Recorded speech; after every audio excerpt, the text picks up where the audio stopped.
हम्म। पंकज जी, आप वरिष्ठ पत्रकार हैं। कल आपने गांव दर गांव घूमकर पत्रकारिता की और कवरेज भी की। क्या लगता है कि जिस तरह कल आपने कवरेज की, कौन प्रत्याशी जीत रहा है और क्या समीकरण बन रही देखिए, जिस तरीके से कल हमने सुबह से ही सुबह चुनाव को कवरेज किया था, तमाम जगह हम जितने भी बूथ थे तमाम गांवों में गए थे। और वहां पर देखने से ऐसा ही लगा कि जब तक 1 बजे तक जिस तरीके से मतदान हो रहा था, तो धीमे गति से मतदान हो रहा था, करीबन 26% जब तक मतदान हुआ था। लेकिन शाम 5 बजे तक 57% जब मतदान हुआ, और तमाम चीज़ें जो हमने बारीकी से वहाँ पर देखी ग्राउंड पर जाके, तो ऐसा लग रहा था कि शायद आरएलडी की प्रत्याशी मिथिलेश पाल जो है वो यहाँ से जीत दर्ज न करा ले। कारण ये रहा कि जिस तरीके से प्रशासन तमाम लोगों को वोटिंग से रोक रहा था, कुछ ऐसी भी तस्वीरें देखने को हमें वहाँ पर मिली थी, पथराव भी हुआ, तमाम तरीके के पुलिस महकमे पर आरोप लगे, प्रशासन पर आरोप लगे कि भाई वोटर्स को उन्होंने रोका। तो कुल मिलाकर जितनी भी हमने ग्राउंड जीरो पर ही अपनी रिपोर्ट की है, और जितना भी हमने देखा, तो कहीं ना कहीं मिथिलेश पाल इस चुनाव को जीत जाएंगे। है? राजेश जी, आपने कल घूमकर गांव घूमने हैं, पत्रकारिता की कवरेज की।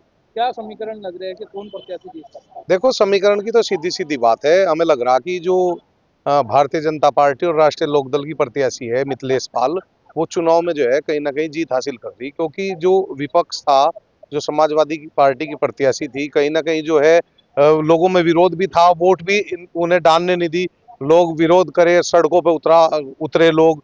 तो कहीं ना कहीं जो मुस्लिम जो वोटर है उनका परसेंटेज कम रहा, और वे डरे हुए भी थे, वोट डालने बूथों तक नहीं गए। तो ये जो मिथिलेश पाल है, इसका पलड़ा कहीं ना कहीं भारी लग रहा है। सचिन जी, कल आप गांव दर गांव घूम रहे थे, पत्रकारिता के साथ साथ कवरेज भी कर रहे थे। क्या लगता है, क्या समीकरण होंगे, कौन प्रत्याशी जीत सकता है आपके नजर देखिए, कल का माहौल देखकर ये कौन जीत रहा है कौन नहीं जीत रहा है ये तो कल ही स्पष्ट हो गया था, जब पोलिंग बूथों पर जो मुस्लिम समाज के मतदाता थे उन पर सख्ती की जा रही थी और उन्हें उनके मतदान केंद्रों तक नहीं पहुंचा जा रहा था। तो कहीं ना कहीं स्वाभाविक सी बात है कि कल के चुनाव को देखकर ये स्थिति बिल्कुल स्पष्ट हो गई थी कि यहाँ से मिथिलेश पाल चुनाव जीत रही है। हालांकि फिर भी उसके बावजूद जो कम परसेंटेज हुआ है उसमें हिंदू समाज के लोगों के साथ साथ मुस्लिम समाज के लोगों ने कम परसेंटेज किया है। अभी मजबूत स्थिति में मिथिलेश पाल ही है जो आरएलडी बीजेपी की संयुक्त प्रत्याशी है। दूसरी ओर उनकी फाइट एसपी प्रत्याशी सुम्बुल राणा से है। 23 तारीख को स्पष्ट हो जाएगा कि आखिरकार किन मुद्दों को लेकर क्षेत्र की जनता ने वोट दिया था। लेकिन कल चुटर मुटर की घटनाओं के साथ साथ एक बड़ी घटना हुई थी ककरौली में, जहां पुलिस पार्टी पर पथराव किया गया था।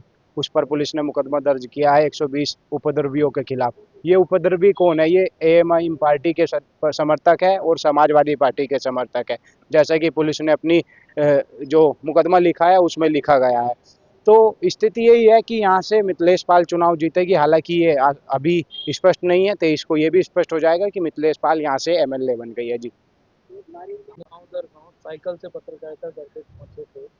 क्या लगता है कि कौन प्रत्याशी जीत रहा है कल के समय में? मेरी एक राय है, ये जो जीतना हार तो जो चुनाव की गिनती के बाद होगा।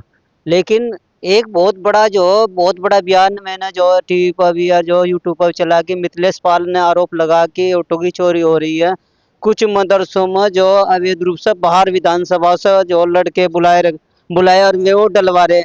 तो मैं मिथिलेश पाल जी को ये बता रहा, तुम्हारा गठबंधन राष्ट्रीय लोकदल और भाजपा से हो रहा है और भाजपा की सरकार है, और सारा परिदृश्य भाजपा ने ऐसा गठित कर रखा है कि कोई भी वोट जो इधर से उधर नहीं हो रहे थे। तो जो सरकार में रह रहे वे चोरी का आरोप लगा रहे, उन्हीं की चोरी हो रही, तो सरकार का उनका क्या फायदा?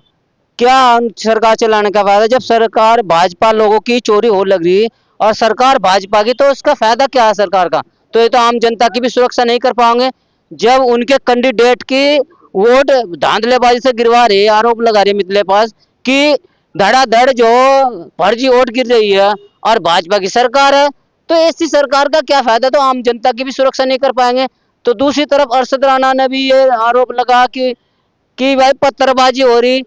तो ये देखना है कि दोनों तरफ की जो ना सारी पार्टी एक दूसरे पर आरोप लगाने में लगी हुई है, लेकिन कोई वोटर की कोई सुनने को तैयार नहीं है। वोटर पता बस जो पुलिस वाले लाठी भांज रहे, बस पुलिस वाले नु देख रहे कि ये वोट कहाँ गिरे ना गिरे। लेकिन वोटों की मर्जी भी तो देखो, वो कहाँ गिरना चाहता है कहाँ नहीं है, उसकी मर्जी नहीं पूछे जा रही, बस सख्ती से काम ले जा रहा। ये लट वाला प्रकरण कहाँ, किस बूथों भाई पर है? कोकरोली में जो सुनने को हुआ, कोकरोली में हुआ, मैं शासन प्रशासन से निवेदन करना चाह रहा, चुनाव आयोग से भी अगला चुनाव ऐसा करवा किसी की ना सुना, बिल्कुल वोटरों को वोटिंग पोलिंग बूथ से जाने दे और वोटिंग देने दे, उसके बाद अनुमान लगा कौन जीतेगा कौन हारेगा। हिंदू मुस्लिम दोनों पर मैं इसके लिए कोई नहीं मानता, मैं केवल वोटर मानता हूँ, ना कोई मुसलमान ना हिंदू ना कोई, केवल वोटर है, उस टाइम पर वोट करने वाले वोटर है जी।